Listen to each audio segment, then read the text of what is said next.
টোটিনি, মৈতো sir আর সৌরভের চক্রান্ত ধরে ফেলে। হ্যাঁ বন্ধুরা, পরশুরাম ধারাবাহিকে আজকের পর্বে দেখানো হয়েছে মায়া মুক্তারপুরের ঘটনাটা স্পেশাল ব্রাঞ্চের অফিসার মৈতো স্যারকে সবটা জানায়।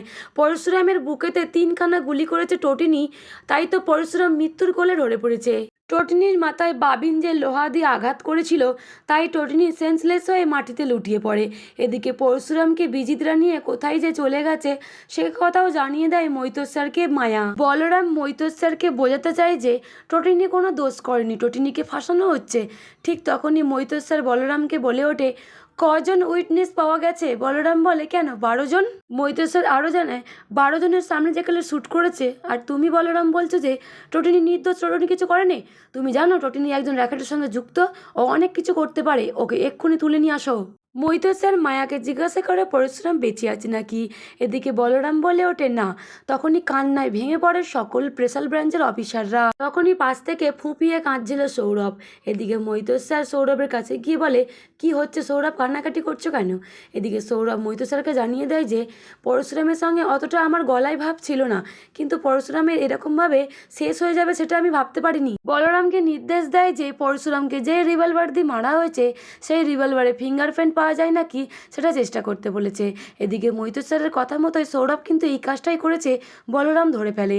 মায়া বলরামের চোখের দিকে তাকিয়ে ইশারা করে বুঝিয়ে দেয় যে এই কাজটা মৈতো স্যার আর সৌরভ করেছে। ভরা বাজারের মধ্যে সৌরভকে যে ইনসাল্ট করেছিল টোটিনি, তারই প্রতিশোধ নিল এই পরশুরামকে মেরে। তবে এরকম করে প্রতিশোধ নেবে বলে টোটিনি কল্পনাও করতে পারেনি। ওদিকে মুখার্জি বাড়িতে টোটিনির বাবা সত্যজিৎ মুখার্জি পরশুরামের মরার খবর সকলকে জানিয়ে দেয়। পুরো মুখার্জি বাড়ি স্তম্ভিত, পায়ের তলা থেকে যেন মাটি সরে যায়। এমন কোনোদিন হবে সেটা তারা আশা করেনি। এদিকে বাবিনের চক্রান্ত সবাই জেনে যায়। ওদিকে কাহিনী জিৎ মুখার্জি, কর্ণ চ্যাটার্জি, বাবিন, বিজিত লাহিড়ী, টোটিনি সবাই মিলিত, তবে এই টোটিনি সেই টোটিনি নয়। এদিকে আয়ুষী টোটিনির মাকে ফোন করে সবটাই জানিয়ে দেয়। এর সঙ্গে ইনভলভ আছে আমার বাবা উরফে জিৎ মুখার্জি, বাবিন দাদা। কান্নায় ভেঙে পড়ে আয়ুষী, আরও বলে জামাইবাবুকে মেরে ওরা গাড়ি করে কোথায় নিয়ে চলে গেছে বিজিতরা। এদিকে মেজদি ভাই মাটিতে লুটিয়ে পড়েছে জামাইবাবুকে গুলি করে, কারণ মেজদি ভাইয়ের মাথাতে বাবিন দাদা লোহা দিয়ে আঘাত করেছে।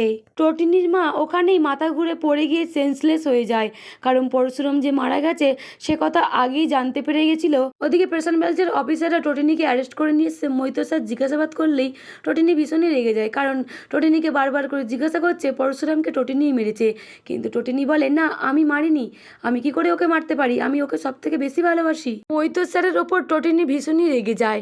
আর এদিকে মৈতো স্যার টোটিনিকে ভালোভাবে বুঝিয়ে দেয় যে একজন দুধে অফিসার স্পেশাল ব্রাঞ্চের পরশুরাম, সে আজকে নিখোঁজ ওরপে মারা গেছে, আমরা তার বডিটাও পাইনি। আর তোমার এত বড় সাহস আমি কথা বলতে, তুমি আমার জামার কলার ধরেছো, র্যাকেটের সঙ্গে যুক্ত, আমি একে একে সকলকে শাস্তি দেব।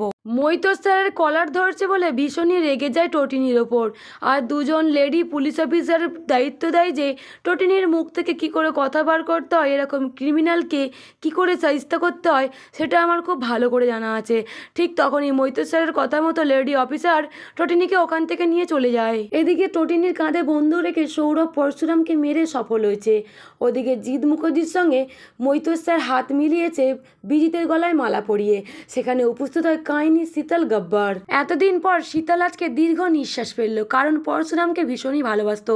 পরশুরাম তাকে কোনোদিনই পাত্তাই দেয়নি, সে ভালোবেসে বিয়ে করেছিল আজকে টোটিনিকে, তারই জন্য টোটিনির হাতে প্রাণ গেল পরশুরামের। কিন্তু কাকপক্ষী টের পেল না পরশুরামকে মেরেছে সৌরভ। তবে কি পরশুরাম এত সহজেই মরে যাবে? টোটিনি কি ছেড়ে দেবে? পরশুরামকে আবারও বেঁচে ফিরে আসতে হবে অন্য রূপেতে, তবেই তো এর প্রতিশোধ নেবে পরশুরাম এসে। হ্যাঁ বন্ধুরা, আপনারা দেখতে পাবেন পরশুরাম নতুন রূপে জন্ম নিয়েছে। এবারে আর স্পেশাল ব্রাঞ্চের অফিসার হিসেবে নয়, এবারে ক্রিমিনালদের র্যাকেটের মাথার মাস্টার মাইন্ড হিসেবে। তবে একের পর এক সকলকে শাস্তি দেবে। ওদিকে টোটিনি কি পরশুরামের খুনিদের শাস্তি দিতে পারবে? এদিকে পরশুরাম নতুন রূপে জন্ম নিয়েছে, টোটিনি কি জানতে পারবে? যদি এমনটাই আপনাদের কেমন লাগবে অতি অবশ্যই কমেন্ট করে জানাবেন। সকলকে ধন্যবাদ। কে কে পরশুরাম ধারাবাহিকের অ্যাডভান্স আপডেট পেতে চান অবশ্যই কমেন্ট করে জানাবেন, আর সাবস্ক্রাইব করে দেবেন চ্যানেলটিকে।